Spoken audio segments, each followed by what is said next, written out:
Okay, we are live on Facebook.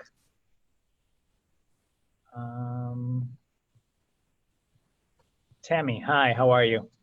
Can you hear us? I can. I can hear you. Can you hear me? We can hear you just fine. Okay, good. So Tammy, I'll invite you about in about probably 15 to start by interviewing the college presidents. Okay. So you can go ahead and you can mute your line and you can turn off your camera. And Okay. then I'll invite Serena Draper to actually conduct the Q&A with the student. So at that point, if you can unmute your line and turn on your camera, that'd be great. All right. Thank you. Thank you so much. Sure. Bye. Yep. Okay, all right, Dr. Collins, I'm gonna add the name of your university at the end of your name.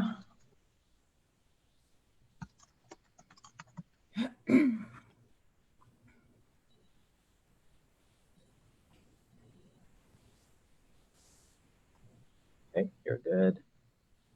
You're good. And Tammy, go ahead. You can turn your camera off as well, please.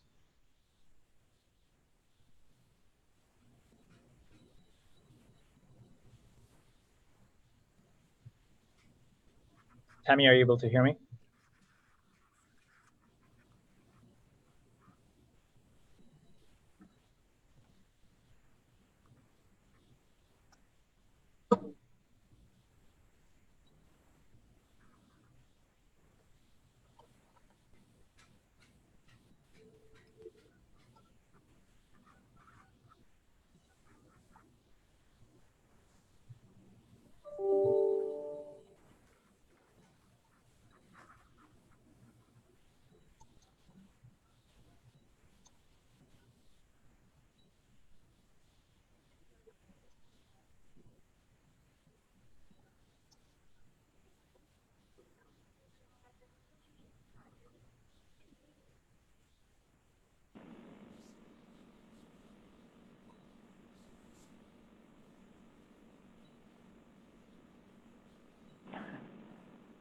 All right.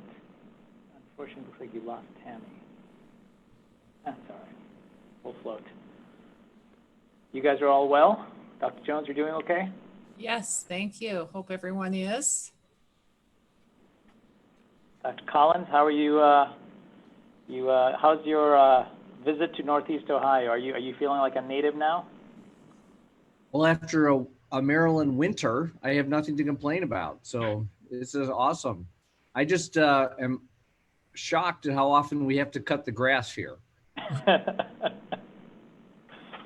Yes, the spring and early summer tends to be quite wet. Grass loves it. Yes. We're gonna get some more wet before the sun comes up tomorrow. I think it's gonna be a stormy night. Mm-hmm. Oh, is that right? That's no fun. Dr. Seacrest, how are you doing? I'm doing quite well, thank you. Yeah. Good. Good. Dr. Paddock, how's your world? Pretty good. No complaints. Excellent.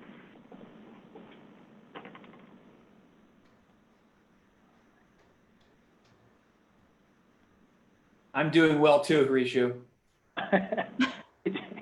And I have to mow my lawn too. That reminds me. So I appreciate it. All right. I meant to ask you, your camera disappeared and I didn't see you. Sorry. It's all good. I'm honored to be here with my boss's esteemed colleagues. So representing David King here today. We're happy that you're joining us. Yeah, thank you. Thank you for everyone's flexibility. All right, let's all right, it's 3 o'clock, so let's go ahead and get started.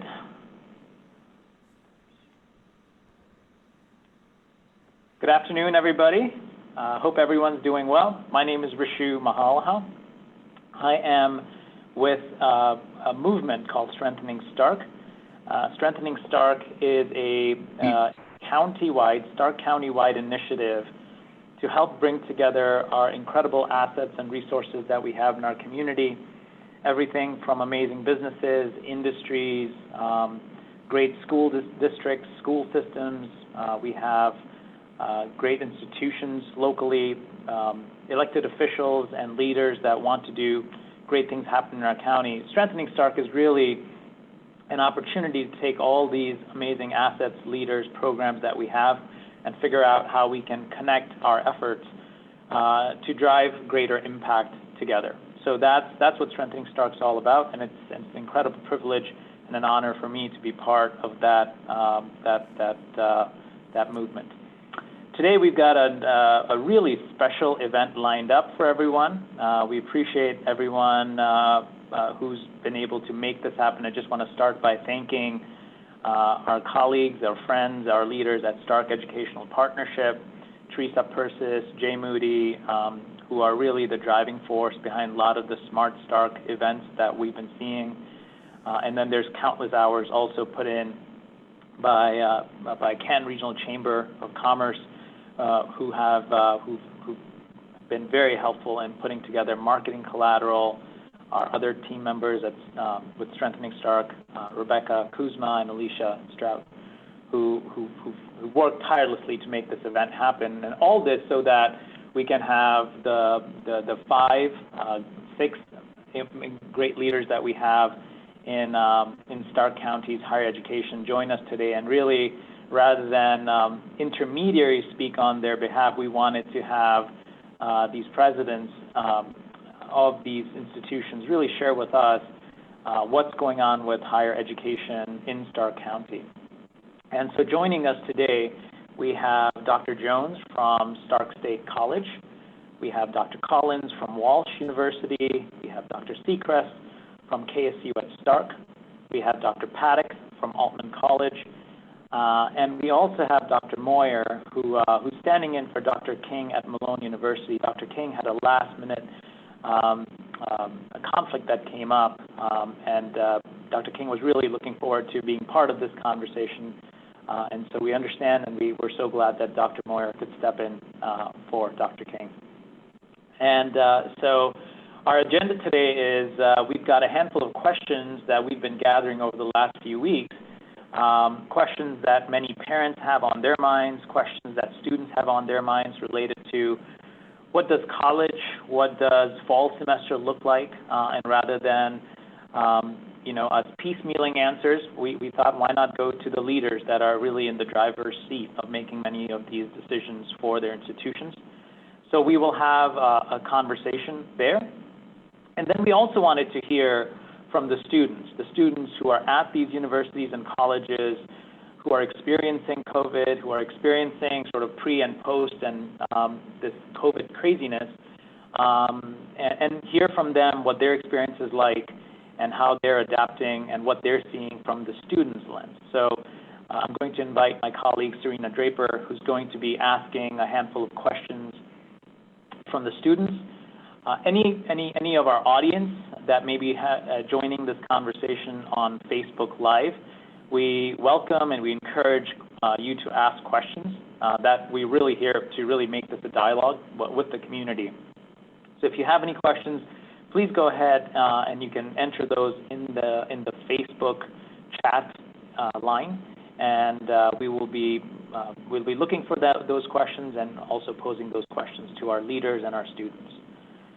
So without further ado, let's jump right in. Thank you again, presidents and representatives, for joining us.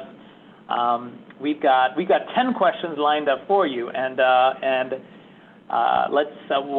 we'll go around, and we look forward to hearing your responses. So, Dr. Jones, if I may begin by asking you a question.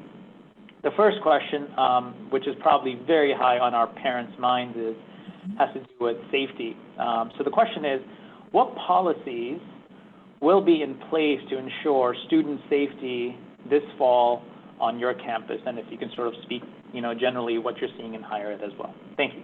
Sure, thank you, and thank you for hosting this. First of all, I've been a parent who sent twin sons off to college, so I empathize with parents and students right now. This is a very difficult time. But I do want to say that here at Stark State, we've actually been back since actually May 1st. So we have had students on campus since May 1st. We are practicing all of the health and safety guidelines from our local, state, and national health agencies and experts, including the CDC. Some of the measures that are in place for us are daily health assessments with temperature checks for everyone who enters our buildings. And our security officers ask a protocol of COVID-19 questions about symptoms and so on. We're all wearing face coverings in all common areas on campus. We're practicing social distancing. We have limited entrances on and off our into our college facilities, and we're practicing all sorts of ways to control foot traffic flow. We're continuing to deep clean and sanitize all of our high touch surfaces, door handles, counters, tables, desks. We have hand sanitizer dispensers all over campus. We have sanitizing wipes all over campus. We're reminding everyone on campus about proper hygiene and hand washing.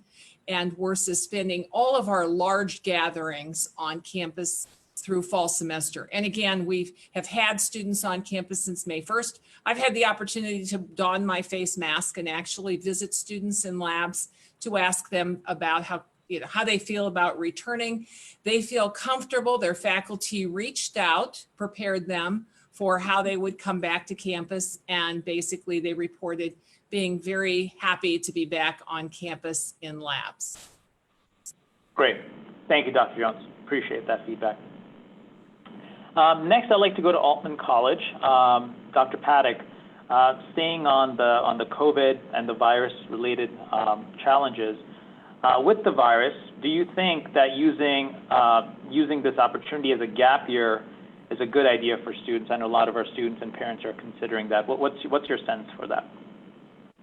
So my number one concern when I think about a gap year is continuation for students.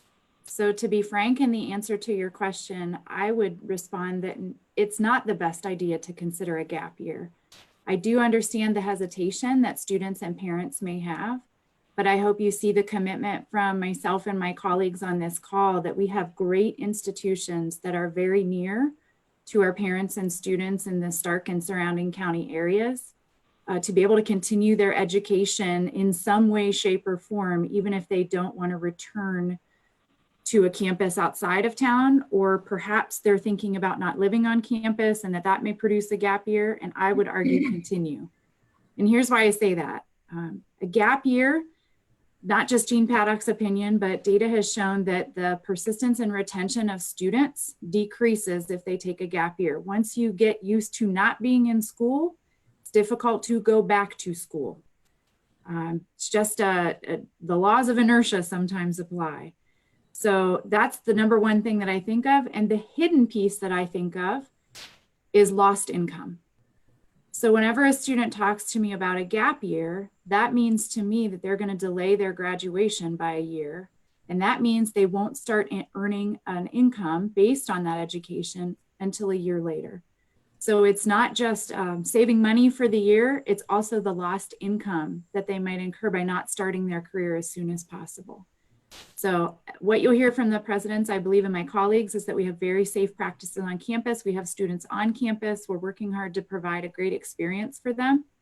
And we have lots of alternatives available, particularly for students who maybe had gone away. Think about continuing, just even if you stay within the Stark County area.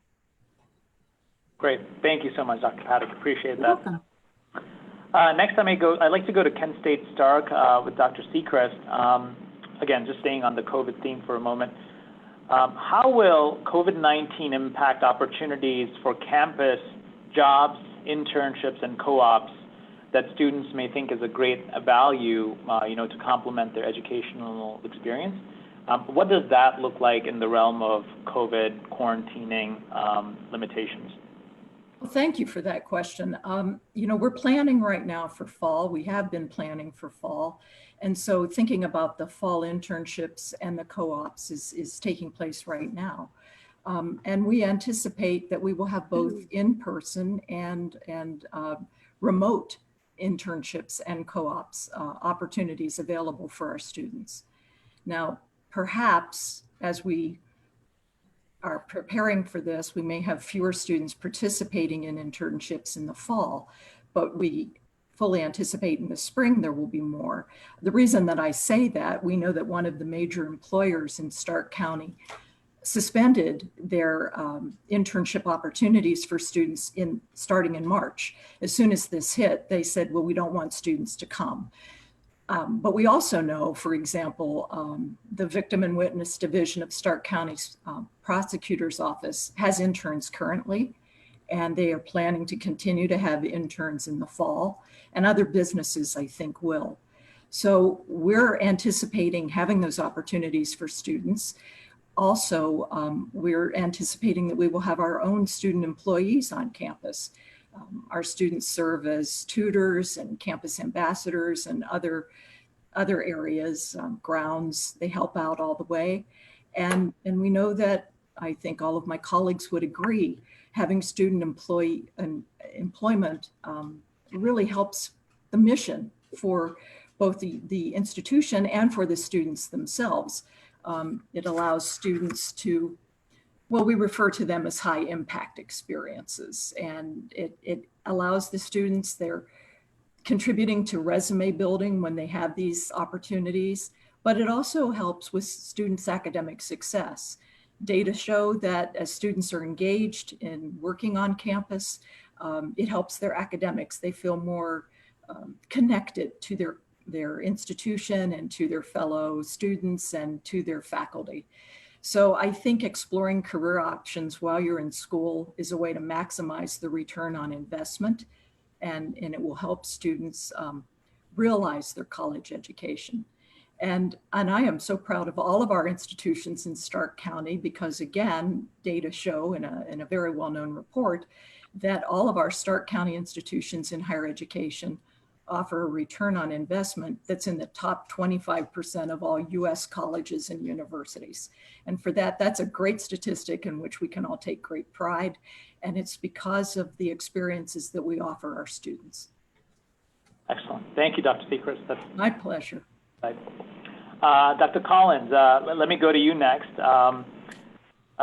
Talking about just what this experience looks like as students come back, how do you anticipate the living conditions in dorms to look like at the Walsh University campus this fall?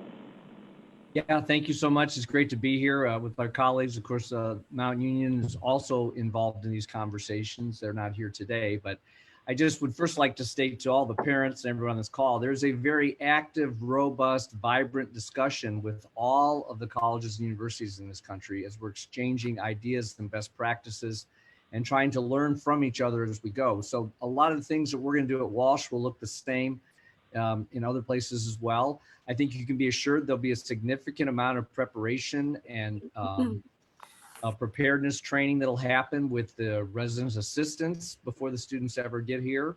Here in Stark County, Altman has offered to give us sort of their good housekeeping stamp of approval.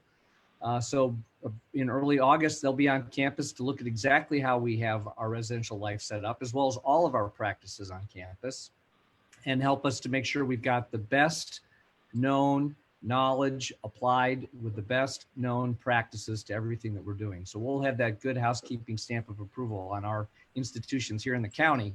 And, you know, we're very fortunate that Altman will do that for us. Other things that we'll think about is here at Walsh and other places, triplets are pretty much not going to happen anywhere in the country that I know of. Single person and double person rooms are going to be the norm. A double person room is going to be the norm. The CDC makes a very strong recommendation to healthcare providers that while we're dealing with this infectious disease, we be mindful of remaining connected to one another. So we are not encouraging single person rooms because we're not encouraging people to become more separated than we already are. So we expect the double person room to be the normal, and we can do this in a very safe manner. We also will have dorm space set aside in the residence halls in case someone gets sick. We can quarantine them, put them off into a different area so they don't remain in the population. I think that'll be a very standard practice for us.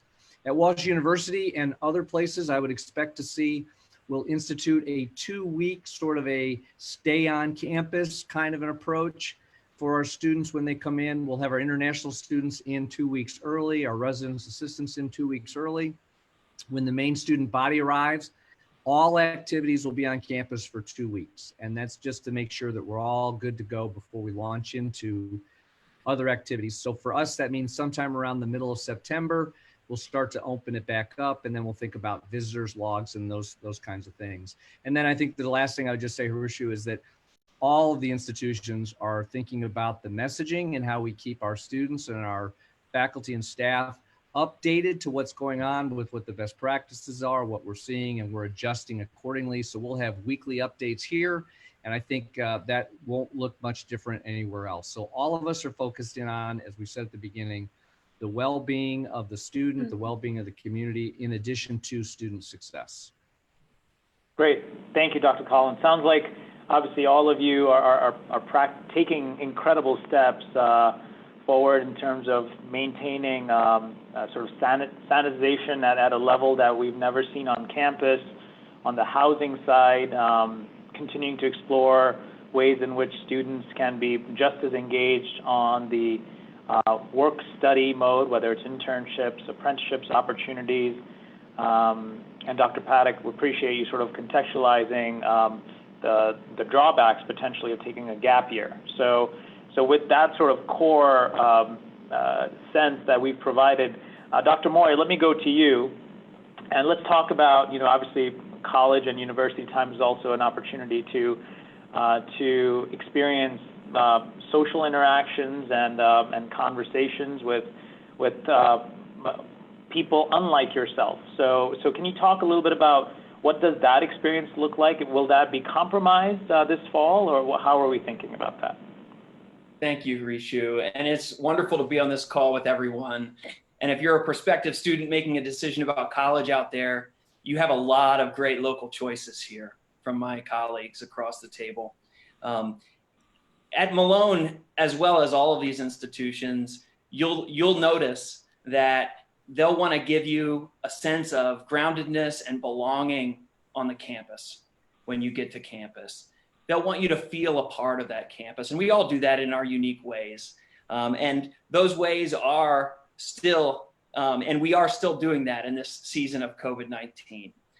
We have some unique ways that we do that are still going forward as we meet back on campus in a face-to-face manner, holding to our health and safety guidelines as we do that. We have things that aren't affected by this, like outdoor movies. We have things that aren't affected by this that are signature events, like the Davenport Derby. And I don't know if you've ever heard of this on our campus, but essentially we put wheels on couches, and we have a high place in Canton City, and we roll those couches down hills, and they're themed. It's very fun. It gives and builds a sense of community on our campus. We have events like 24-hour theater, which we will still attempt to unroll in the context of safe and healthy guidelines. And of course, another signature event on our campus is our air band competition, which is a lip syncing competition. And we'll still hold events like that. We have space and facility large enough. But again, it goes back to Dr. Jones and what she started with, and the health and safety guidelines, following the specific protocols, cleaning, face masks, all of those specifics that we're all on the same talking point on. But when you come to our campus, just like when you come to all of these campuses, you're going to want to get involved in the campus community. And that's going to build your character, not just an educational value do these institutions offer, but also character formation in community. Got it. Thank you, Dr. Moyer. Is that air band competition open to non-students, just enthusiasts in the region as well? What's the policy? Celebrity guests are welcome. So I think maybe now that I have all of these presidents as online here, maybe I could just formally invite all of them to participate as celebrity guests. Very cool. Thank you. That's fun. All right, let's go back to you, Dr. Collins. So let's talk about costs a little bit. I know costs and tuition is a big concern for our parents and families.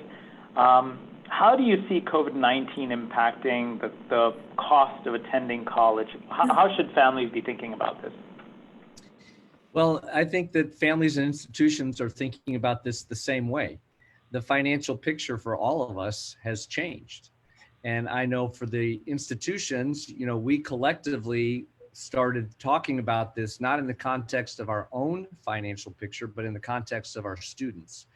Most of our students today do not find themselves with the same financial picture looking forward today that they had even as late as, March. So we're all aware of this, and that is what has led to a lot of activity on the part of education institutions to do some fundraising to help get some additional scholarship dollars and to try to help find ways for the students to bridge the gap. The institutions themselves, the costs that we are experiencing, there's certainly some financial costs with having to buy plexiglass and all the cleaners. But we're actually more concerned about some of the lost opportunity costs that are out there and how do we mitigate those and make up for those. This opportunity to socialize, to network, to experience. You heard Denise talk about internships and co-ops, those kind of costs, which tie directly back to Jason's point that the residential experience, the experience here at undergraduate education is about character formation as well as intellectual development. So as far as a family, I think what you should be thinking about is you should know all of us are trying to hold the costs down. We're trying to find ways to bridge the gap between the new expenses that we have emerging on the horizon that we hadn't planned for and how we find ways to fund that other than just by reaching for tuition. Here in the state of Ohio, we've all held tuition down less than 2% across the board, I think. Every institution. So here in the state of Ohio, we're all tuned into this. 85% of our students, probably 85% on this call, are in the state of Ohio. So this is education that's not just local in the sense of a county or a city, but it's also statewide. So I think the other thing the family should know is there's institutions that are trying to find additional scholarship opportunities, additional ways to beef up a financial aid package. So they ought to ask, if you have a financial aid package that was developed for you prior to all of this, you ought to go back to this school, my school, any of the schools, and say, can we update this given the new circumstances? And I'm willing to bet $1 to a donut or a celebrity guest invitation at Malone that every institution will redo the financial aid package. Great. Thank you, Dr. Collins. That's really helpful. Dr. Jones, let me go to you. Just sort of staying on this theme of justifying the costs, especially in the current economic state. Can you comment a little bit about how should families be thinking about making this investment in continuing higher education? Can you just give the families some ways in which they should be thinking about the trade-offs? Sure. I think, I think everyone, family, students, need to think about the cost of not attending college. And I know my colleagues share with me the belief that education has a return on investment that's real. We know, for example, that college graduates earn more on average than those who do not have a college degree, and it's significantly more. We also know that those who have college degrees are less likely to face unemployment. And we know that college graduates have higher levels of job satisfaction. In fact, a 2016 Pew Research report found that 77% of employees with a college degree had 77% of them reported a high satisfaction rate compared to just 39% of employees with no college education. And I think we could sum up the benefits of college in 3 important words: healthier, wealthier, and wiser. Healthier, and I know my colleagues, especially Dr. Paddock, would cite statistics that those with college degrees have much better health outcomes. They live longer. They tend to take better care of themselves. And those with college degrees have a higher level of financial savvy so that they make good choices throughout their lives. College degrees even have been proven to boost happiness. And finally, earning a college degree makes us better citizens. People with college degrees tend to volunteer more in their communities. So there is a community benefit to encouraging people to earn that college degree. So I think the question to ask now is not how can we see our way to college, but how could you not encourage a daughter or son to attend college at this time? Great. Thank you, Dr. Jones. Love that. Healthier, wealthier, and wiser. I think, I hope one day to align with the wiser comment. I still feel like there's still a lot of work left for me to put a check on that box. Dr. Sechrest, let's go to you on the next question. How will the academic experience change, if at all, in the coming year? If you think of a student last year who attended Kent State at Stark versus this year, how does the academic experience look different? Well, at Kent State University at Stark, we intend to offer a mixture of face-to-face classes, remote learning, and fully online classes as well. And sometimes people are confused about what's remote and what is online. Online is asynchronous learning that you do at your own pace. You're not in a classroom. Remote is using technology, but for example, a general psychology class that would be scheduled for Tuesdays and Thursdays, say from 11 o'clock to 12:15, that class will still meet, but the students might be using technology, something like Blackboard Collaborate or Zoom technology as we're doing right now, or Teams. But the important thing to keep in mind is Stark campus will be open. And so our students will start college and careers with the full support of faculty and staff. Some may feel, their families may feel that they don't want them to come back. And so we will make arrangements for those students to have more of this remote learning. Maybe a student is living with a grandparent or is immune compromised. So there'll be a variety of things. And I think that if there's any difference at all, it's our ability to be even more flexible than we were in the past, thinking of these other options and thinking how we can do that. But our students would have access to the library, our campus Wi-Fi. In fact, we've put some money into enhancing our Wi-Fi across campus. We've been doing that over the summer. So even when students had to leave, we were boosting things so that they could, if they didn't have access at home, they could come to the parking lots and sit in their cars and have access to Wi-Fi. But our computer labs will be open. There will be designated spaces so that there is appropriate social distancing. So don't sit at this computer, but sit at this computer, and we'll rotate labs, and that way we can do the cleaning that needs to happen. But I know that we've had students asking about our recreation and wellness center. That will be available. We probably, well, I don't need to say probably, we're not intending to have the basketball court open, but we're intending to move stationary bikes and other equipment out into that space. So again, people can socially distance, but still be able to maintain their mental health as well as the intellectual and academic health that we strive for, and emotional and physical well-being. Our practice rooms will be available.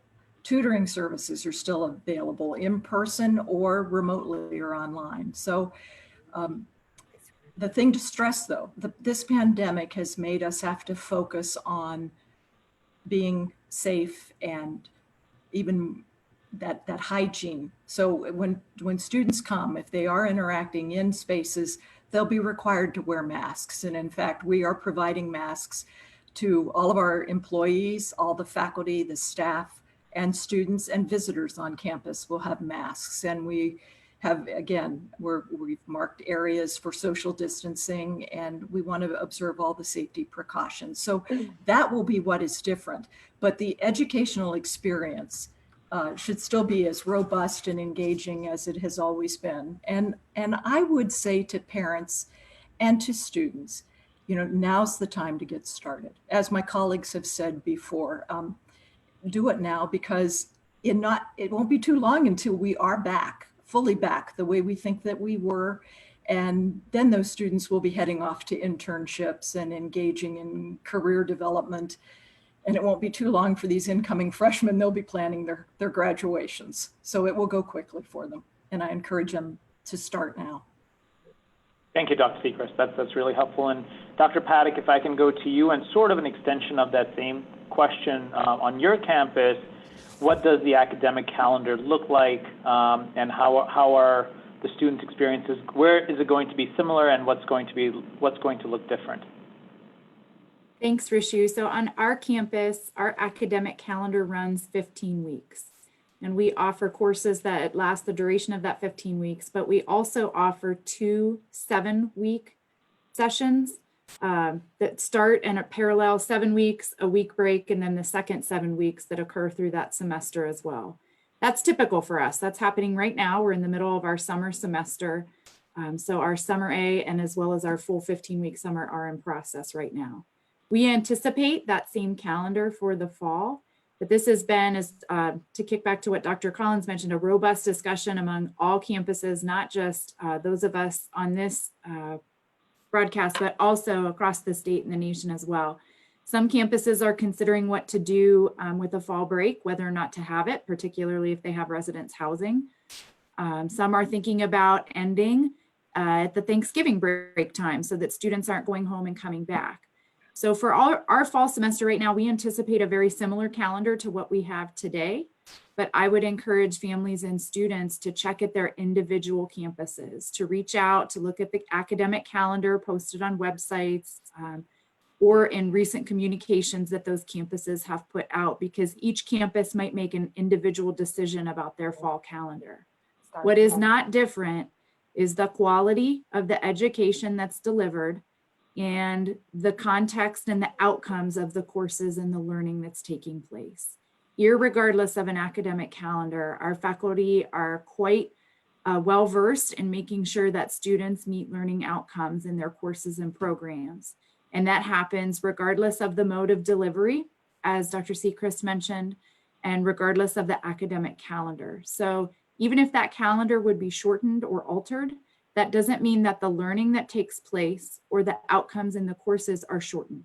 It means that the classes will be adjusted appropriately so that the students get the full value and the full education that they're expecting from their individual institutions.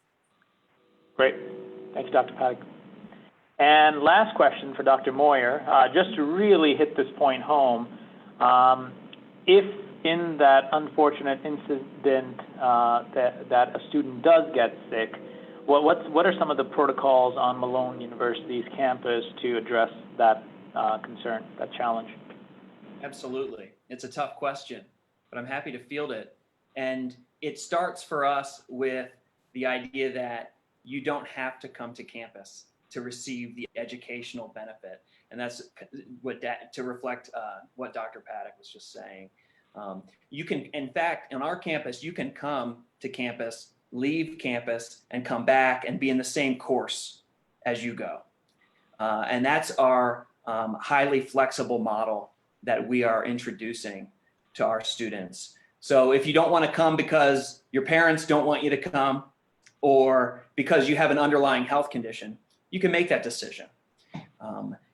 If you do come to campus, and when you do come back to campus, based on the situation, and some unfortunate situation happens where some symptoms show up, you'll be directed to our campus health center. And if a decision is made for you to get a COVID-19 test, that's what'll happen at that point.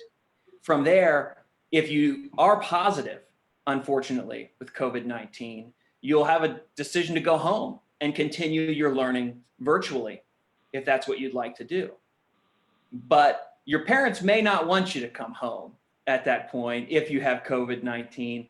And that's where our campus life, part of our university, is focused on serving you in a way that keeps you connected to our campus, but not physically connected to our campus.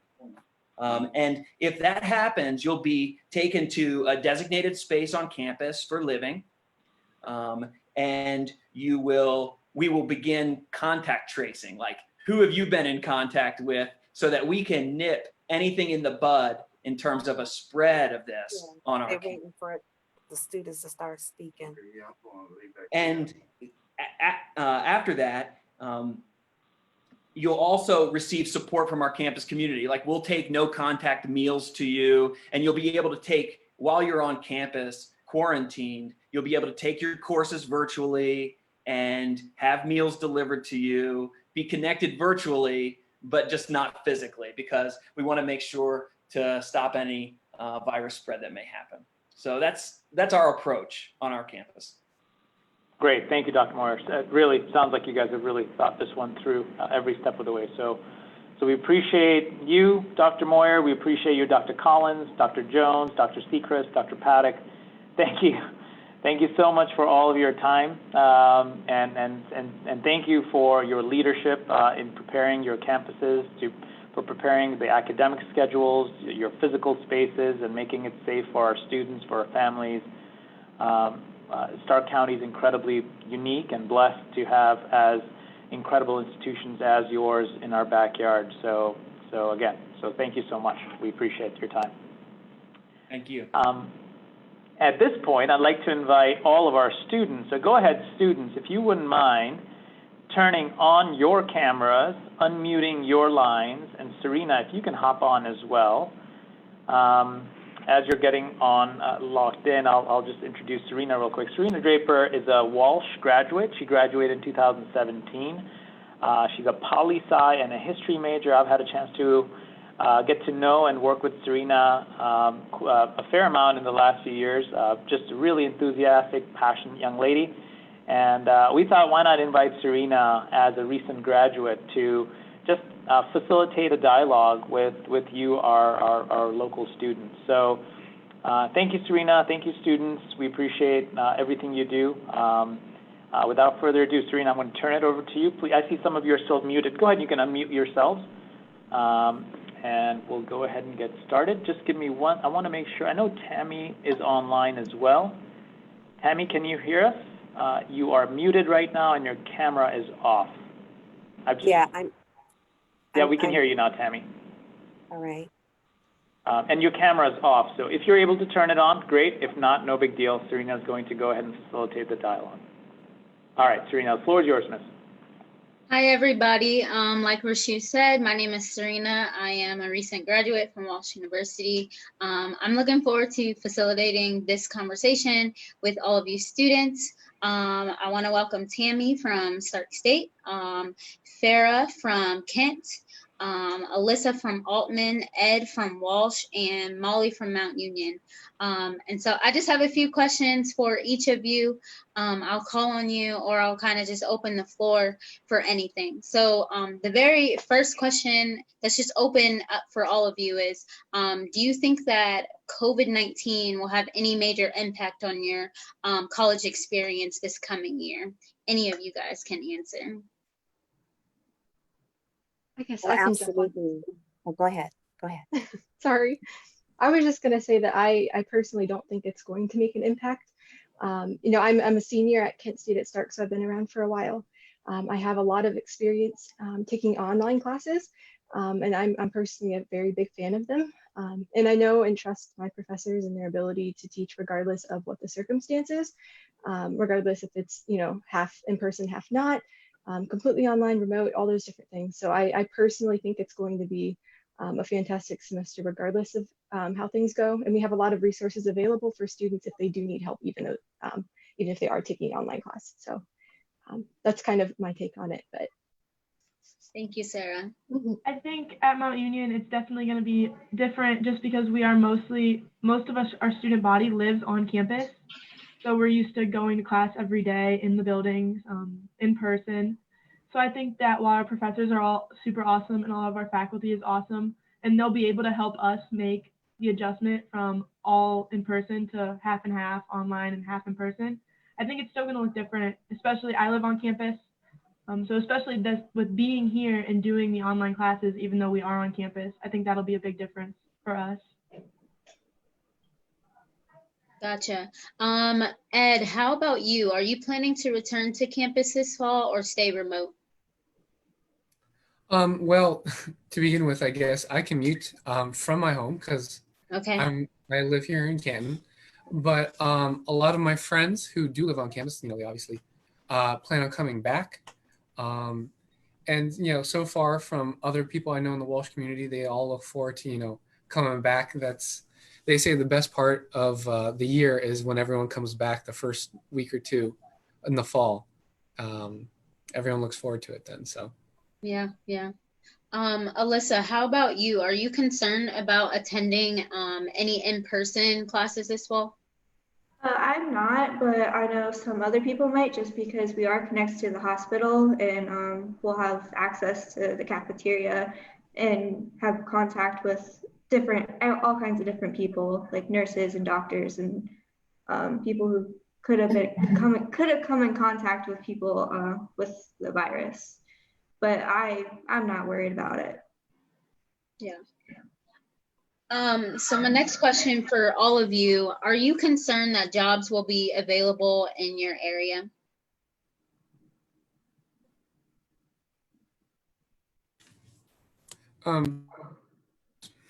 Sorry about that. For me personally, I know when, COVID kind of really started to ramp up, when people started to close down and stuff like that, a lot of the first things to go were college internships. For me personally, one of the internships I was looking at doing, it got canceled. So in the beginning, I was concerned that a lot of the jobs for young people, a lot of the internships especially, were going to be canceled. But as the summer has progressed and, hopefully the numbers keep looking good as far as, opening back up and stuff like that, I certainly hope that, the jobs available, the internships, like again, especially, continue to become more available to college age students like me. Mm-hmm, mm-hmm. Yeah, I'm an education major, so our big worry right now is observing, getting in the classroom, and that kind of thing. So our big hope is that schools, K through 12 schools, are able to go back in the fall just as normal. And then in addition, we're able to get in to do student teaching, observations, that kind of thing, because that's where we don't have internships as education majors, we have student teaching. So right. That's where we're hoping to get our time in there. So hopefully that'll happen. Right. I think. What about you guys? For me personally, I think I'm a communication studies major. And I feel like one of the beauties of the program is it's very flexible and versatile, which is kind of why I chose it in the first place. I didn't want to have to make a hard set decision yet. And so communication is one of those things you can use it for a lot of different programs. So I'm not concerned about a lack of opportunities when I graduate, but I can understand, especially with the student teaching, I can see where that could be a problem. But personally, I feel confident in that. I'm a nursing major, so nursing jobs are always available, and there's going to be no shortage of that. So I'm not worried about it. Yeah. So another question that I have for all of you is, would you like to stay local when you do graduate? I would personally. Oh, sorry. I definitely do. I want to work in Stark County School District, coach in Stark County School District. So staying in Stark for college is what made sense for me, for sure.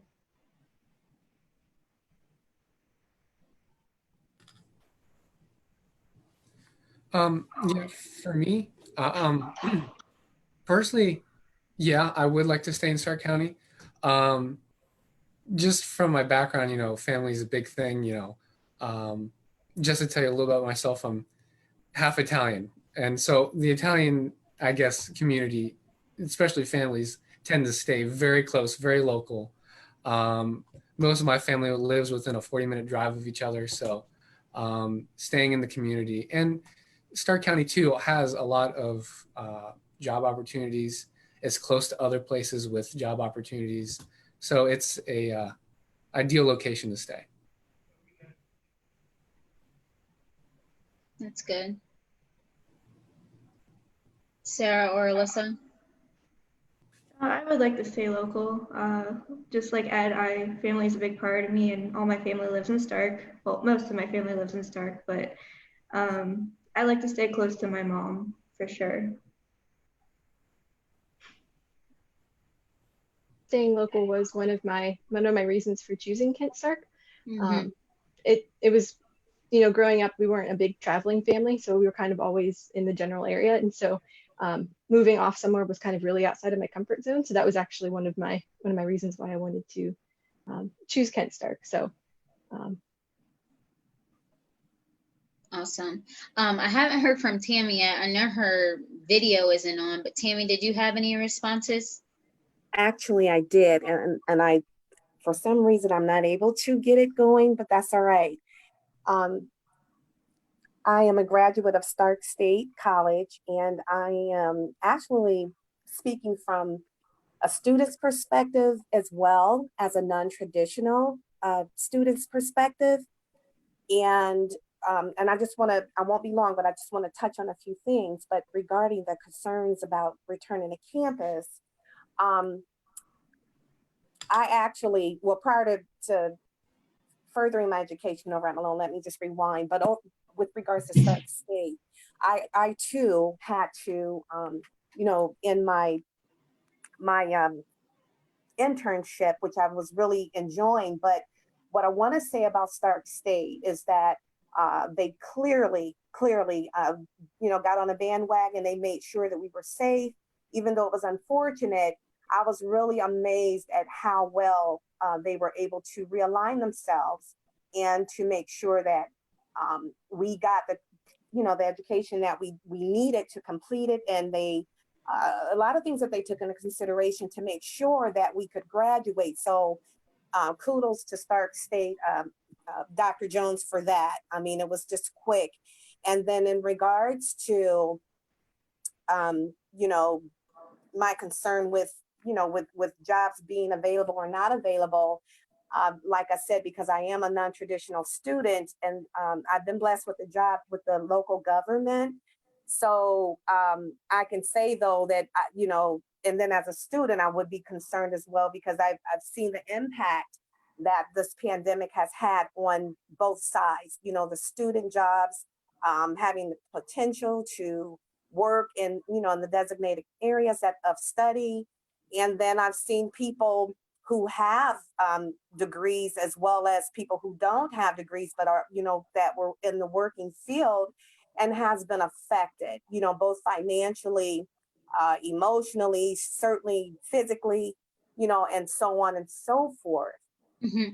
And I do not right now plan to move out of the area, because like, you know, like I said, by my being a non-traditional student, I worked for local government for 23 plus years.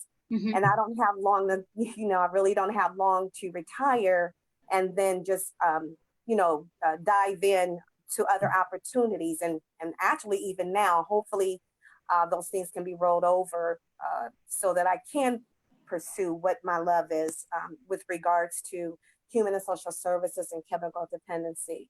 So thank you, Serena, for giving me an opportunity to speak. I was trying to remember everything that you asked thus far, should I have the opportunity to speak. And thank you again for that. And I will hush my mouth and let you continue. Thank you for sharing, Tammy. We really appreciate it. Molly, I do have a question for you because I know Ed and Sarah kind of hit on this a little bit. Why did you decide to stay local for college? Yeah, so I'm a big family person, like everyone else kind of said. I'm from Stark County. I went to Perry High School, so being close to my family was super important for me. I play volleyball. I'm on the volleyball team here at Mount. So having my family be able to come to my games and be at my aunts and uncles, cousins, everyone be at home games to support me and be able to see them on a pretty daily basis almost still, while still feeling independent while being at school and being my own person here, to have their support system so close was really, really important to me. Yeah, yeah. I love that. As you guys can see, I'm a recent college grad and I also stayed local. And honestly, one of my biggest reasons was just the work that Strengthening Stark was doing. But then also my passion is just it's government and history. And at first I did want to go out to Columbus and I wanted to go work for the state and go do my passion in DC. But just seeing the way that our community has been coming together to build it in all these different entities, whether that's academics, whether that's businesses, has been very enlightening for me in my own journey. So that's one of the reasons why I stayed.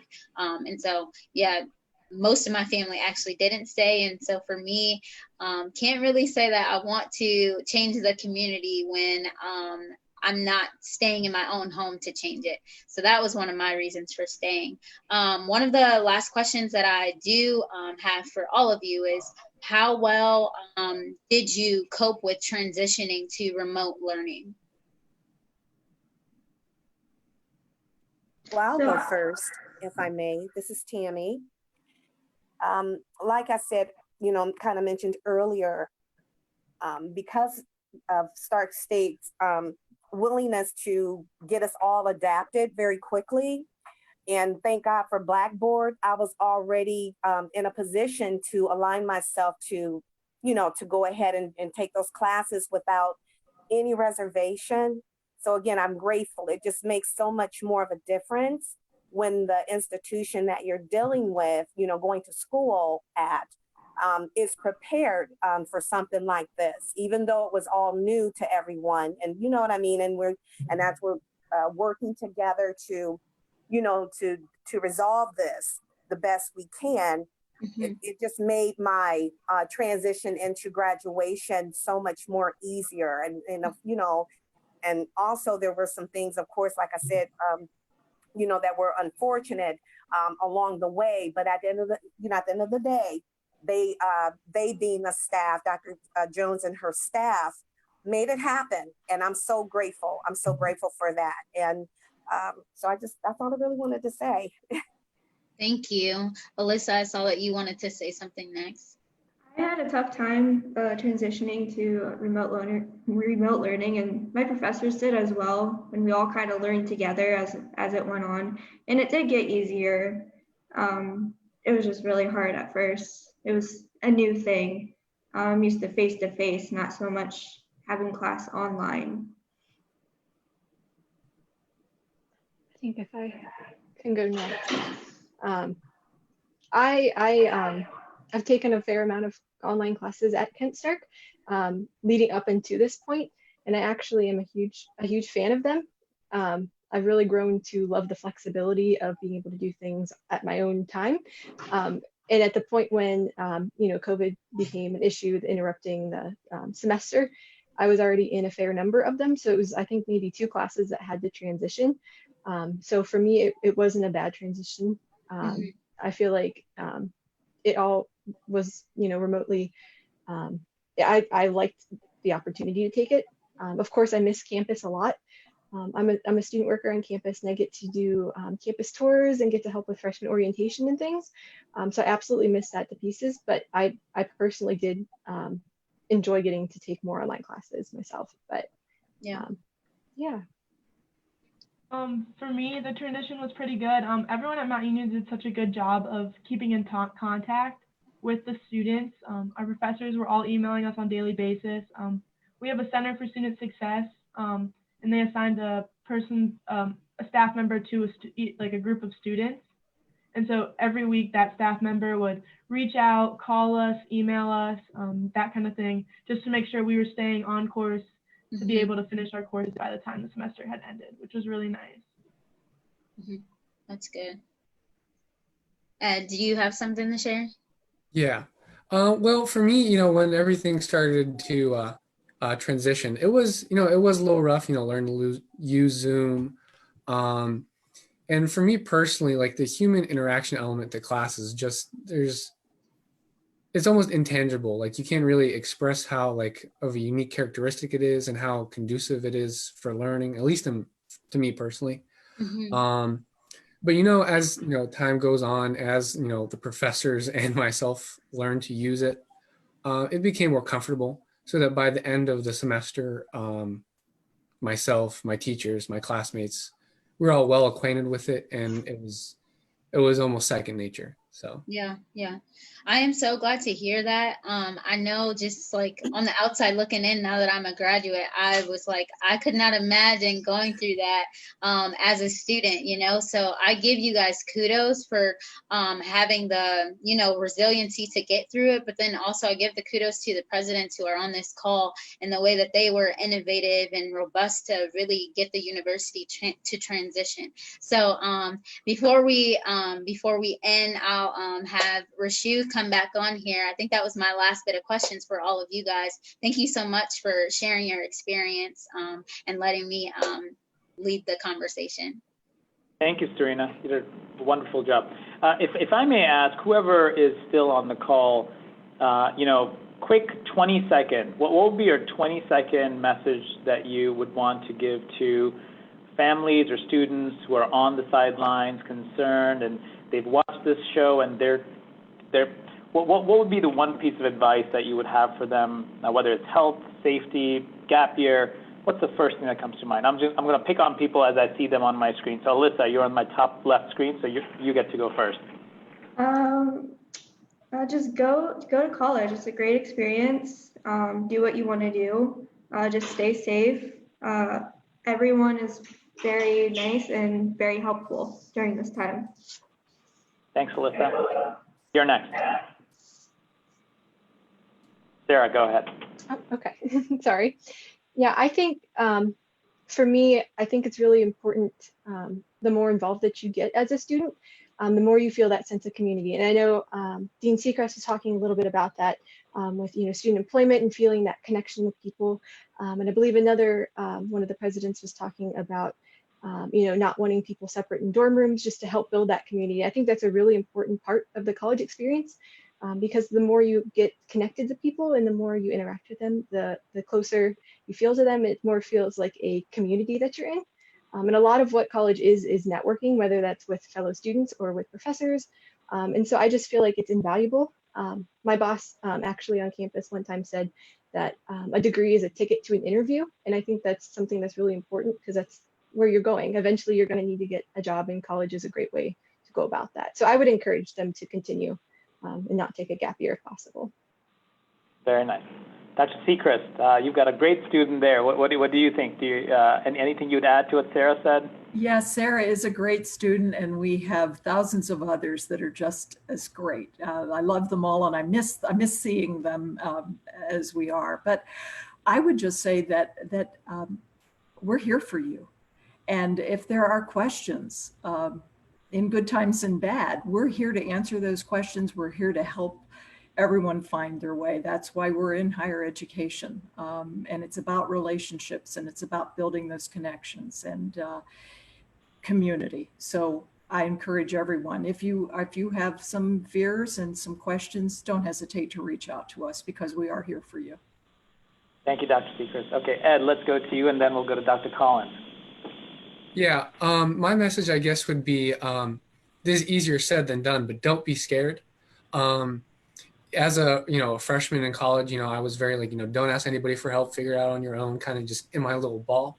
But going to Walsh, and I'm sure it's places at other institutions, ask for help. Don't be scared to do that. I've really figured out that we're all on the same path, all on the same journey, trying to get to the same place, and everyone's here to help you. So don't be scared to ask for help.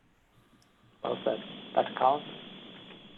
Yeah, education cannot stop. It doesn't matter what the catastrophe is that the country faces. Higher education is part of the solution to all those problems of tomorrow, as it has been solutions to all the problems of the past. So do not stop your education. Great point, yes. Tammy, your thoughts?